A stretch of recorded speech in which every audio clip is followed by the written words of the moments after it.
Ya está con nosotros Jesús Vélez, editor de tecnología del grupo RPP, en este bloque de lunes, para que nos cuente en detalle qué es lo que está pasando entre Twitter y este multimillonario Elon Musk, que trata de comprar a toda costa la empresa. Así es, Valeria. ¿Qué tal, amigos de RPP TV? Pues el tema está bastante peliagudo. Justamente la semana pasada estuvo marcada por este movimiento repentino de Elon Musk, que el lunes de la semana pasada había anunciado que había adquirido el 9,2% de las acciones de Twitter y que se convertía así en el accionista con más intervención dentro de la red social, que actualmente está conformada por una junta directiva de accionistas, es pública, juega en la bolsa, tiene acciones.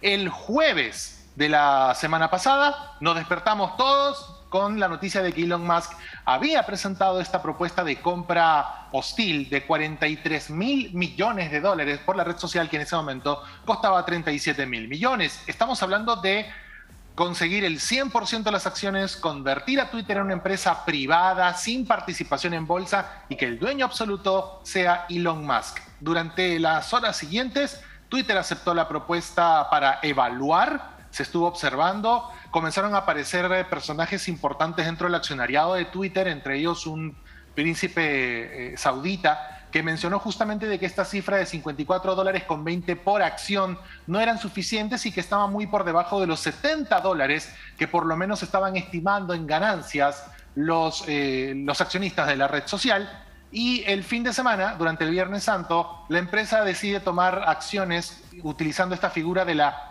píldora venenosa, básicamente una medida que limita la cantidad de acciones que una persona o empresa pueden tomar de la red social hasta el 15% y que también permite que terceros comiencen a comprar acciones con descuentos especiales para evitar de que alguien más pueda obtener el control. Hasta el momento no hemos tenido ningún tipo de actualización del caso.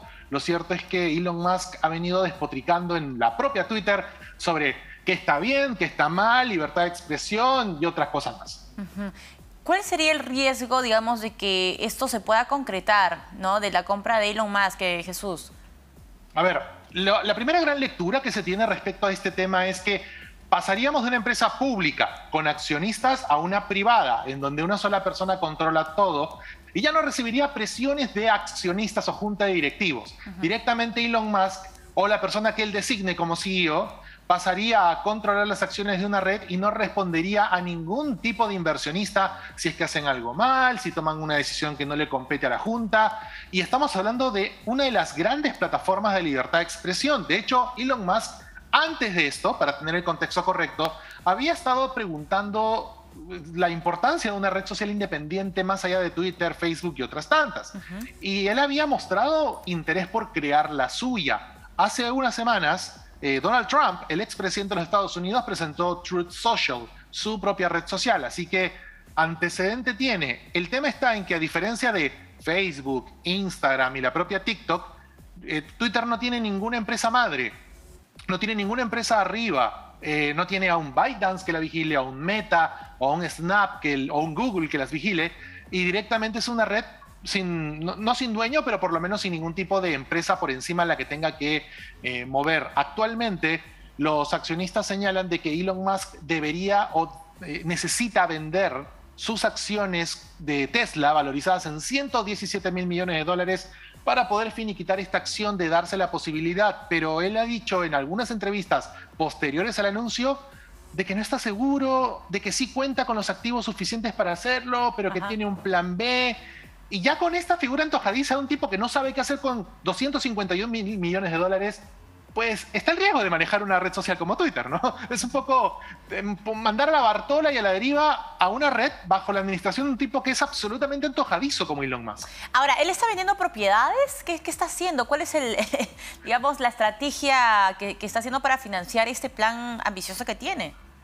Es una buena pregunta. Ya desde el año 2020 Elon Musk decidió zafarse de todo tipo de infraestructura terrenal. Él vendió sus 2 mansiones en Los Ángeles y actualmente, hoy de hecho hemos sacado una nota en newsgeek.com en la que Elon Musk confiesa que actualmente no tiene casa propia, que duerme en habitaciones de amigos suyos en ciertas zonas del país donde viven ingenieros de Tesla o algunos amigos que son CEOs de otras empresas, y que él actualmente no tiene casa, solamente cuenta con un jet privado, con un avión privado, porque así optimiza sus tiempos de trabajo, pero no tiene casa propia. Él ha dicho que pese a tener 251.000 millones de dólares en activos y ser la persona más rica del mundo, no tiene una propiedad a su nombre.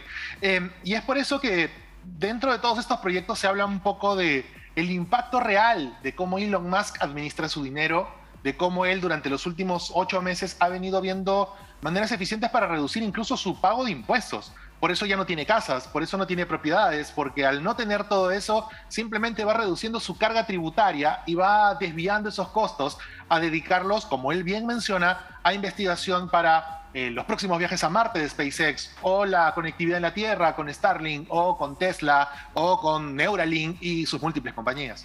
Qué paradójico, ¿no? Que la persona con más dinero en el mundo pues no tenga un lugar propio. Ahora, Jesús, ¿tiene un plan B? ¿Elon Musk tiene un plan B?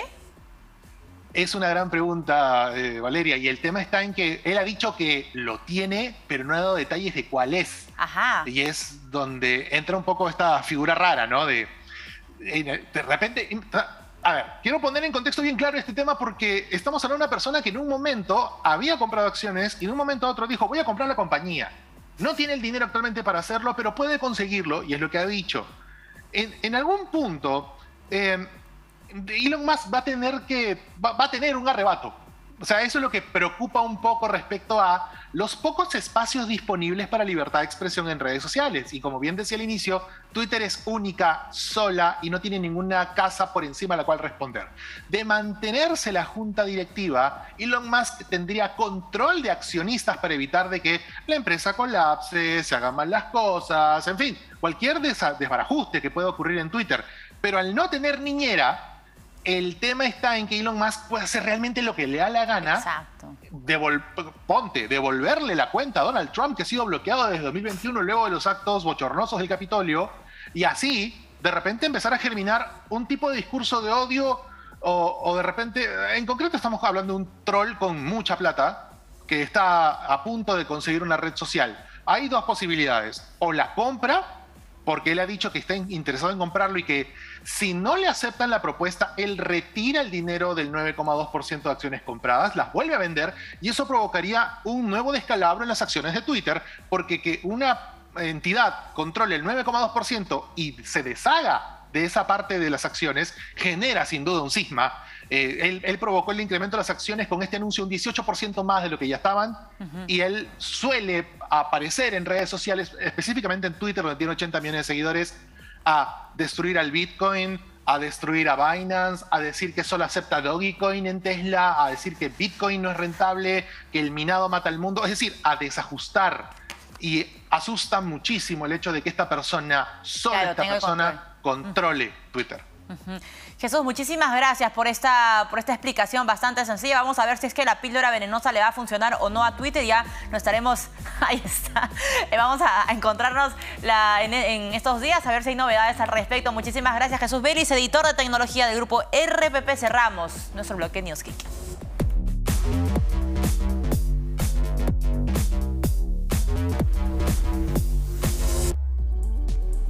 No hay tiempo para más, cerramos. Economía para Todos. Los acompañó como siempre Valeria Fuertes. No cambie de canal, se queda usted con la información en la señal de RPP Televisión.